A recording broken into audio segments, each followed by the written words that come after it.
حافظ ابو نعیم رحمۃ اللہ علیہ نے اپنی سند کے ساتھ حضرت بلال بن حارث رضی اللہ تعالیٰ عنہ سے روایت کی ہے۔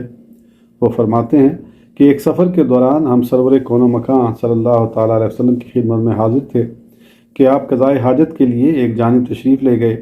آپ کی یہ عادت مبارکہ تھی کہ قضائے حاجت کے لیے دور تشریف لے جایا کرتے تھے۔ جب آپ فارغ ہو گئے تو میں پانی کا مشکیزہ لے کر آپ کی خدمت میں حاضر ہو گیا۔ میں نے آپ کے پاس جھگڑنے کی آوازیں اور شور و غوغا سنا، حالانکہ اس سے پہلے بارگاہ رسالت میں ایسا منظر کبھی دیکھا نہیں تھا۔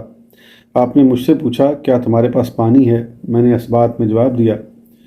فرمایا بہت خوب، اور پانی مجھ سے لے لیا۔ طہارت کے بعد وضو فرمایا۔ میں عرض گزار ہوا کہ یا رسول اللہ صلی اللہ تعالیٰ علیہ وسلم، میں نے آپ کے پاس بلند آوازیں سنی ہیں اور شور و غوغا دیکھا ہے، حالانکہ اس سے پہلے آپ کی بارگاہ میں یہ بات دیکھی نہیں گئی۔ آپ نے فرمایا